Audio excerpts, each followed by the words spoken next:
Bismillah ar-Rahman ar-Rahim. We wanted here to speak about commercializing da'wah channels and religious outlets to promote your personal businesses, also using your da'wah status and popularity amongst the people to generate funds for your worldly businesses. And also, is it allowed for a da'i to use his religious channels to promote other people's businesses upon their request? Also, some they offer a percentage if you do so. This is the discussion at hand. As for the topic of charging for teaching, that discussion we covered in a separate video. I'll share the link at the bottom.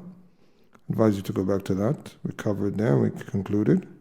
But this topic is different. This is about if you have a da'wah and a channel and a place where you're conveying, should you mix it with your businesses, your personal businesses of the worldly life? If that's allowed, to what extent? This is the discussion at hand, inshallah. So we're going to share some statements about the Salaf al-Salih, the pious predecessors that we ascribe ourselves to, how they were. Abdullah ibn Muhayriz, a tabi'i who died in the year 99 of the Hijri calendar, he went to a merchant that was selling clothes and he wanted to buy a garment. And it was said, فقال رجل لصاحب الحانوت هذا ابن محيريز فأحسن بيعه فغضب ابن محيريز وخرج وقال إنما نشتري بأموالنا لسنا نشتري بديننا. So a man happened to be there, and he seen that Ibn Muhayriz was purchasing from this merchant. And the man said, do you not know who this is? This is Ibn Muhayriz. So be good to him. Give him a good price. And in reference to who he is religiously. Upon hearing this, Ibn Muhayriz became very angry and said, I came to buy with my money and I did not come to buy with my religion. Then he got up and left without buying anything. Also, it comes that Ibrahim ibn Adham, he passed by a ghulam yabi'u at-teen, selling figs, and he said to him, oh boy, give me some of these figs. The boy refused to sell to him. Then a man approached the seller and said to him, sell the figs to this man, for he is Ibrahim ibn Adham. So the boy followed Ibrahim and said, oh uncle, take whatever figs you want. Ibrahim replied, we do not buy figs using the deen. لا نشتري التين بالدين. And he's not going to use his religious status amongst the community to get what he wants of worldly businesses and transactions. So it's not a marketing tool. That's what he's mentioning here. And this happens now where the Muslim audience, they follow a lot of these da'is online.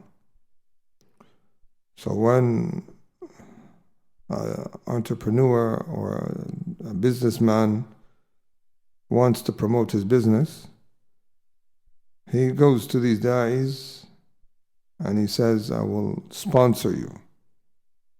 Just announce my business and I will give you a cut or give you something. This is how it usually starts. These are where people start to announce these business ads, and they start advertising on religious channels for other people's businesses or even for their own, we've seen. What is the ruling on that? We want to discuss, inshallah. Here I want to share some words of different da'is online, of what they say about this topic, inshallah. For about 4 to 5 years, I didn't monetize my videos. Why? Because number one, there's haram ads. Yeah, I never had the intentions of mixing dawah with money or making money. Yeah, it shouldn't be like that. Why? Because I know. So here, Ali Da'wah mentions, and it shouldn't be like that, mixing da'wah with money. I don't go out my way of like, I need to go and do this and do that. And look, wallahi, money can be a big fitna. And today's time, wallahi, I see that the dawah is becoming a business. Yes. And that. So here, he mentions what he noticed. And a lot of these channels that are for religious channels, people have subscribed to them for religious reasons. And they are being promoted as da'wah channels alone. They are starting to take the approach of using business advertisements and different things, finding a way to attain some money, and also other people are going to them saying, we will sponsor you and we'll give you some money for your livelihood.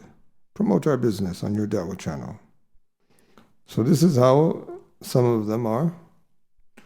And we'll just continue mentioning different clips just so we want to show that the concept everyone's in agreement on is just the application, the tatbiq. This is where a lot of people go wrong. We hear another clip of here da'wah man. I want my business to be completely separate from my da'wah because intentions get very, very mixed and matched. A lot of people, what happens and why they fall into that is because they start giving da'wah without knowledge. So Umar ibn Khattab radiallahu anhu, he has a very famous statement. He said, تَعَلَّمُوا قَبْلَ أَن تَسُودُوا. He said, seek knowledge before you become leaders. Imam al-Bukhari added to that and said, وَبَعْدَ أَن تَسُودُوا. And even after you... Yeah, here you can hear he wants to separate his da'wah from his business. That's a concept everybody agrees on. But in reality, that's in terms of application, we don't really see that with a lot of people, even with some of these people that are saying this. Well, here we'll share some other words of other YouTubers of what they've said regarding this. You ain't getting it. Yeah. So what did they use? They leveraged their platforms using Islam to amass that sort of what? So I would ask though. And so here, Bro Haji is pointing out something, another YouTuber. So this is just something we notice that everyone somewhat agrees that in terms of what you should not be doing, you shouldn't be mixing your da'wah and your deen with businesses. With businesses, that's the origin. But let's see what goes wrong when it comes to application, inshallah. These channels should have the highest standard. These are channels claiming to represent Islam. Now, if these are some of the channels dedicated to giving da'wah, then... So here, a lot of these channels are making a lot of money through different ways, through either YouTube ads, through different ways now, through sponsorships. And we're going to see that, inshallah. We're just going to point that out. I'm just sharing that more people are talking about this. And here's a clip of another YouTuber talking about this, Zishan. See the issues that they would have. And I said, if I was ever to be involved, this is how I would rectify it. So finance-wise, a lot of people at that time, people said, oh, these people are always asking for money. Always asking for money, always asking for donations. So I said, look, I'm not going to ask for donations. I'm going to do it independently. So the way I did it was, I said, I'm going to do my work, support myself financially, and then do this on the side. And then eventually, alhamdulillah, when it started growing, monetization wasn't a thing in the early days. It actually came in and kicked in afterwards, and it was seen as like, oh my God, monetization, why would you do that? You're making money off the da'wah. And so here he's mentioning that at first he was working his job, and on the side he was just doing his da'wah. And when monetization came out, a lot of people were telling that you can't do this, you can't make money off the da'wah, was wrong. And here he's speaking like as if they were extreme at that time. Like you're like, oh, why would you do that? You're making money off the dawah and this and that. It's like initially when the TV started and everyone was against TV and radio, it's understandable why they were, but then over time, understanding kind of like, okay, this is part of our society, like we have to maneuver around it now. Same with monetization. Initially, you were seen as a sellout. So there were many years that people think, like they will go on social media, oh, he's made this much. No, initially, I was making nothing. For many years, I'll say most of my YouTube years, I was making nothing, not a penny. And it was only afterwards I had to be cajoled by other brothers in the scene saying, brother, there's nothing wrong with it. Like, do it. And the thing why that was powerful was because if I'm making money and I'm supporting my own kind of camera, my equipment, again, I'm not relying on the subscribers. And again, it's like, just consume the content. I don't need anything from you. So here, this is how he justifies. And that he'll make his livelihood, also he have his camera, by using his da'wah channel as a way for profit for him to monetize and make money by having these ads. So that's how it was initially. And then alhamdulillah, we then went into, monetization. Then there came a stage YouTube said, we're going to monetize all videos anyway. Either you get money from it or you don't. So it's up to you. Oh, really? Yeah. Do they make money from all videos now? I don't know how it is now. Maybe they've retracted, but I remember there was a time where they said, like, we're rolling out to everybody. Like, there's going to be an advert on every video. Either you monetize or not, that's up to you. They may have rolled back on that. I think they have rolled back on that. So, yeah, bro, that's what it was. And now it's just slowly going forward. Then you've got certain people that are sponsoring the videos. Again, when you're a Muslim celebrity or a YouTuber, like... So here the next one he mentions, people sponsoring your videos. So a businessman, he has a business he wants to promote his ad. He's going to request that you give a shout out to him at the beginning of your video, put his ad there, then go on to speak about your da'wah topics. And he'll give you some sort of cut, whether it's going to your da'wah, some have said that he started with, and then eventually, Allah alam, if it continues with that, and we've seen some just go straight to taking it for their personal earnings. I made a living on that. Here's a statement of Al-Fudayl bin Iyad. He says, لأن آكل الدنيا بالطبل والمزمار أحب إلي من أن آكلها بديني. He says, for me to make my worldly earnings and my income through playing the drum and using musical instruments is more beloved to me than to consume make earnings basically through using the name of my religion. And he also says, لأن يطلب الرجل الدنيا بأقبح ما تطلب به.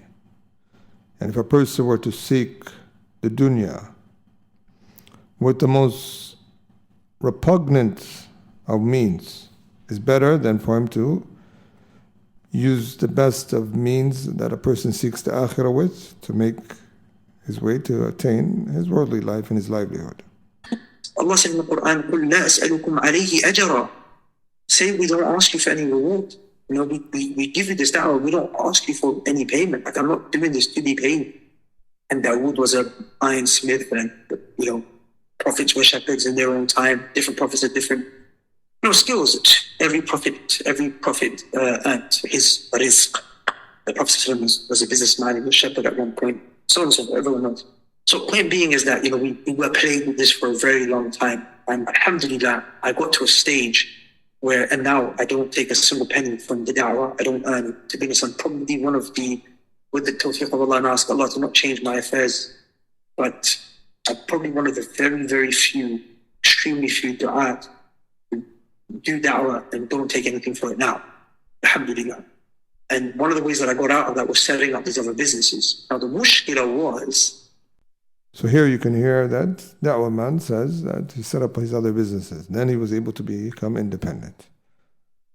And the way he became independent, people know a lot of his businesses was promoted through his Da'wah channels and his Da'wah outlets and his status.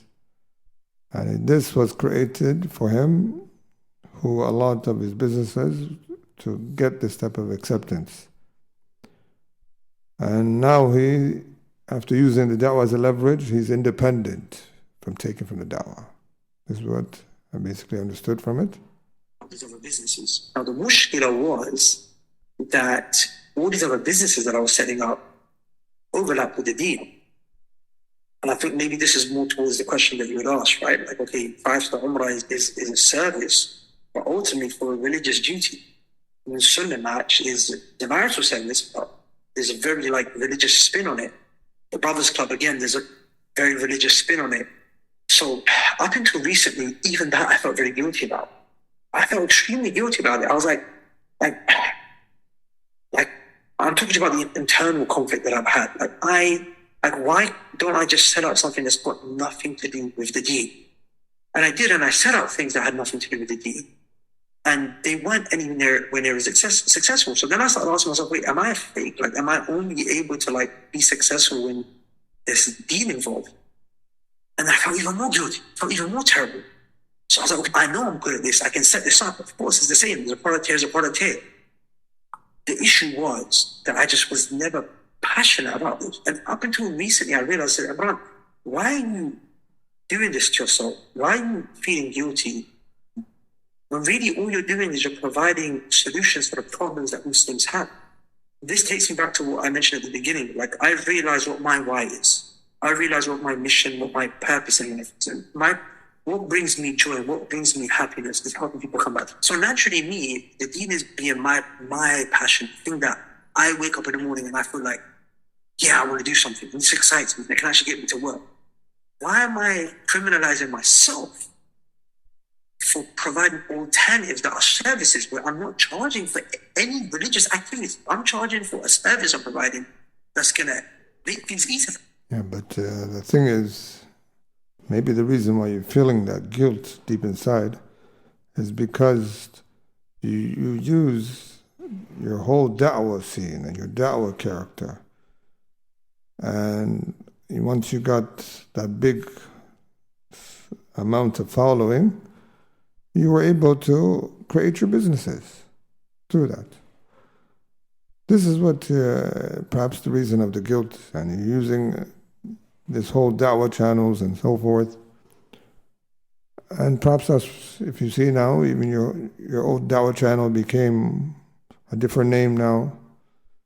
And it's, a lot of these things people have to look deep inside, and there's haraj, and it bothers the person deep inside. They won't feel comfortable if they're mixing the two. You should separate it. You should continue your umrah and not really use so much of the deen as a way, as a marketing. And you should also, whatever other affairs, it could be somewhat try to separate it to an extent, so there's no huge confusion, and so you don't feel bothered about it deep inside. Here's a statement also by Fudayl bin Iyad, a well-known scholar of the past. He says, اتق الله ألا تكون مرائيا وأنت لا تشعر وتصنعت وتهيأت حتى عرفك الناس فقالوا هو رجل صالح فأكرموك وقضوا لك الحوائج ووسعوا لك في المجالس وإنما عرفوك بالله ولولا ذلك لهنت عليهم. So basically, he said, fear Allah, be God conscious that you fall into a type of riyah, that while you don't know, a person does so much things and it becomes known to the people, and they call him a righteous man, they honor him, they fulfill for him his needs. And he's saying you only were known by Allah. So some people, they use this, of what they were known by Allah, that recognition of the da'wah, to now use it to create their businesses and so forth. I'm not saying it's not allowed for a da'i to have a business, but you shouldn't use it. You should try to make it separate. Just go and do your business. Don't try to mix it and try to really make all of a sudden your followers, of religious followers, become your customers. That shouldn't be your main affair or your things that get confused with it. There comes a narration on Asma bint Umays.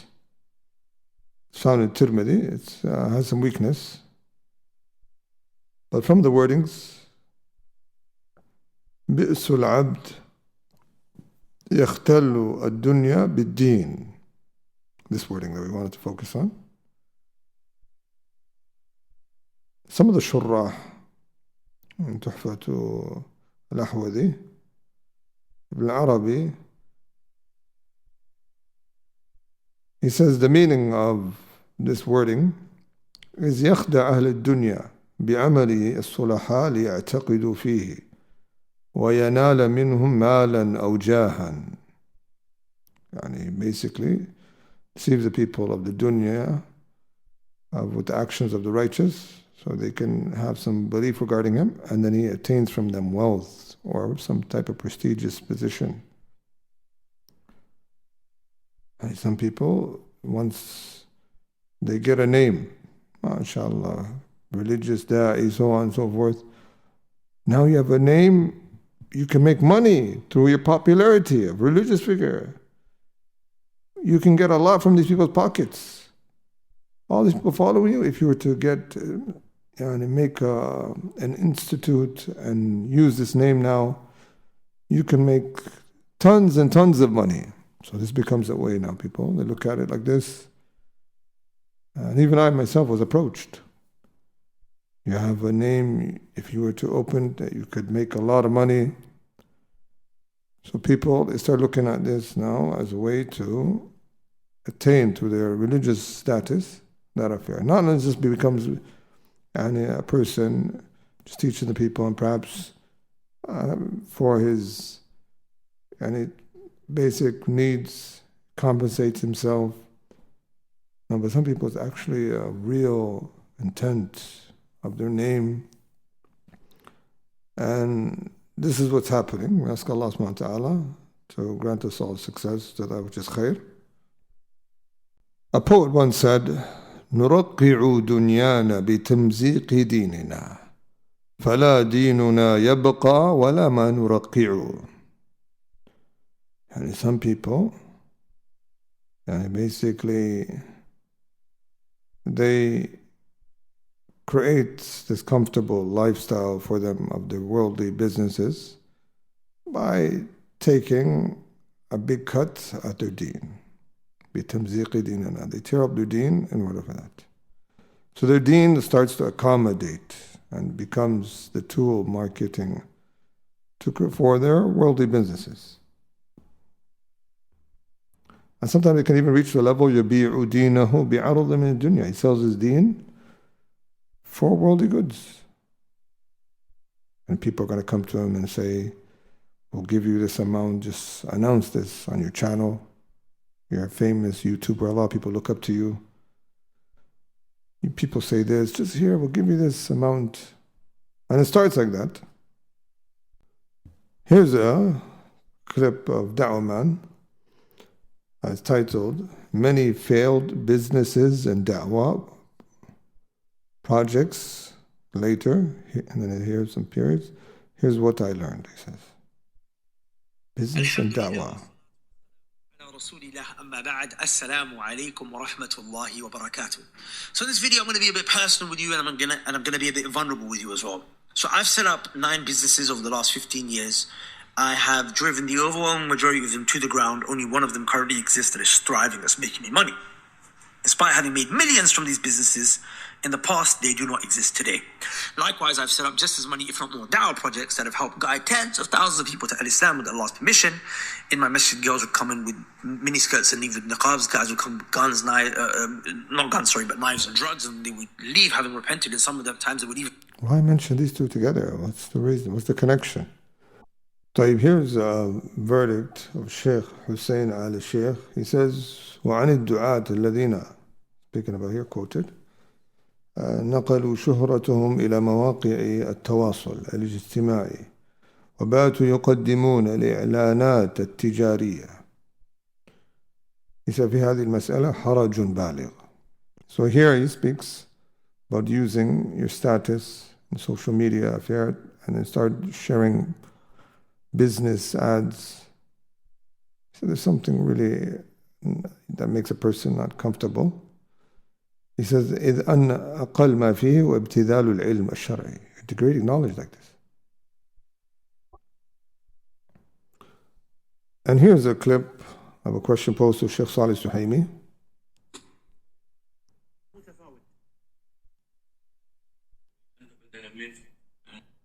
شيء من الموسيقى او ظهور بعض النساء وربما يظهر اعلان ما في شيء من هذا ابدا مجرد صوره اعلان انضم الى الجامعه الفلانيه تعامل مع الشركه الفلانيه يعني الاعلانات متفاوته يا شيخ. So they're asking Sheikh Salih Suhaimi about the YouTube ads. Some of them have nothing, some of them have music. And the Sheikh here, he's going to advise against and just trying to avoid all here. أولى ترى يا شيخ. نعم. الغاية لا تبرر الوسيلة. نعم حسنا. أدعو في إذا أردت غيرات طيبة فيما الأعمال التي ليس فيها مثل هذا أدعو يسأل الله سبحانه وتعالى يعني ينفعك بهذا بدلا من أن تدخل في أمر مشبوه دع ما يريد إلى ما لا يريد. نعم شيخ حسنك. لكن الآن يا شيخ الفكرة الآن الشباب وطلبة العلم والمشايخ هم يدعون إلى الله في تويتر وتويتر يعني فيه نفع كبير للمسلمين ولو ترك فيه شر كبير وعظيم جدا لا كما لا يخفاكم. أنا أقصد لو بقي الإنسان في هذا التطبيق يدعو إلى الله دون أن يأخذ الأموال ما يأخذ الأموال لكن يدعو إلى الله ويأمر بالمعروف وينهى عن المنكر ويستمر في الدعوة إلى الله. أنا سؤالي إذا عن أخذ الأموال هل يأخذ هذه الأموال والله يعني يكتفي بالدعوة أو نشر ما لديه من دعوة ولا نشر؟ نعم أسمع ما سمعت شيء؟ يكتفي بالدعوة عن طريق التغريدات ولا يأخذ هذه الأموال بس يتحرز. So here the person gives da'wah and he doesn't take any wealth and from monetizing his channels or his outlets. And here's Imam السحنون المالكي لأن طلب الدنيا بالدف والمزمار أحب إليه من طلبها بالدين. Same statement of Fadil ibn Iyad earlier that we read. Also Muhammad bin Yusuf كان لا يشتري من خباز واحد ولا من بقال واحد وقال لعلهم يعرفوني فيحابوني فأكون ممن أعيش بديني. He didn't want to buy just from one store clerk, fearing that the people come to know him and who he is of a religious status, and they end up somewhat revering him and treating him differently. So he said, I fear that I live based on my religion. So just out of his cautiousness, he didn't want to do that. So we're going to conclude. I just want to mention about the Umrah. Sometimes even the Umrah packages now that da'is are doing it. Before it was just awam. And awam were just classical, just a business type of Umrah for so long. Yani here, when the da'is started, so when the awam used to do it, like here's a basic Umrah package, title with flyer, plan your travel with us, economy Umrah package, direct flight, 8 nights in Medina, 7 nights Mecca, full meals, 5 liters Zamzam water, tour of historical sites. That's what we missed, the advertising for Umrah package of the awam. When students of knowledge came in, is like as if they include what you're paying for is heart softening Islamic reminders and spending time with this da'i and this da'i and Umrah group with this formerly known so and so. So here's another one, like presents from darkness to light. Umrah package. Here's another Umrah package. When the students are involved, like you're going to see some of the wordings. November holiday Umrah trip with Sheikh Uthman ibn Farouk. And it mentions early bird special before to this amount, standard pricing after August this amount. Trip plan, fly with Sheikh Uthman and a group from Atlanta.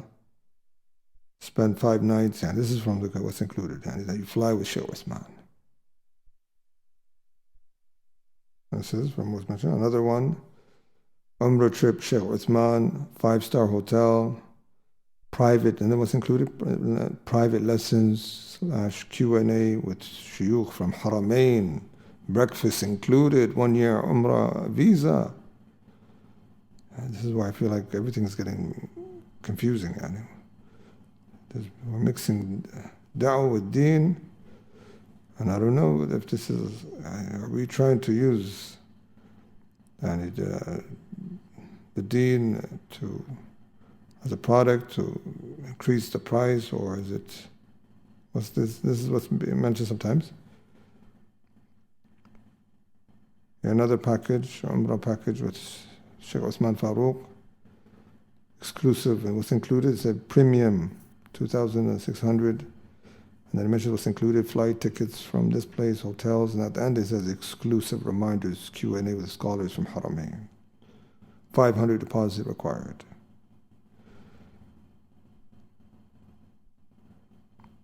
Here's another one. Al-Khalil, South Africa presents Umrah retreat. Ustaz Muhammad Bajur. Package includes spiritual sessions, breakfast, hotel, transport, spiritual sessions. This is what people are using. It's a business, but it's getting, like, as we're using these things that are product. That's why it was better when the awam were doing it. The awam wasn't better because they would just generally, they would get some of these people on the way who are there, who is copying with the group, who's knowledgeable, to direct, without putting him as a price or as a product and in the package. A once-in-a-lifetime opportunity experience Ramadan special Umrah in the company of this person. He Sheikh Mehi, I see his 5-star accommodation. I'll mention this all the way at the bottom. And in the company. MashaAllah, this is the affair. Another one, Umrah with Sheikh Ali Bakri. Join Sheikh Ali Bakri for a spiritually enriching Umrah trip through the holy cities of Mecca and Medina. These are people advertising their Umrah packages. Deepen your connection with Allah, reflect in the footsteps of the Prophet, and return renewed in faith and purposes. When a person who has these business, when he's writing it, you have to assess your intentions. What are you doing this for? Is it really like that, or is it to gain more customers using the deen? I don't know. This is something that a person has to ask himself. Here's another one. Experience the journey of a lifetime as Sheikh Yasir Qadi leads us on a transformative trip to the most blessed lands of Mecca and Medina. This is another flyer. Here, February 11 to February 15, rekindle father-son retreat in the Maldives.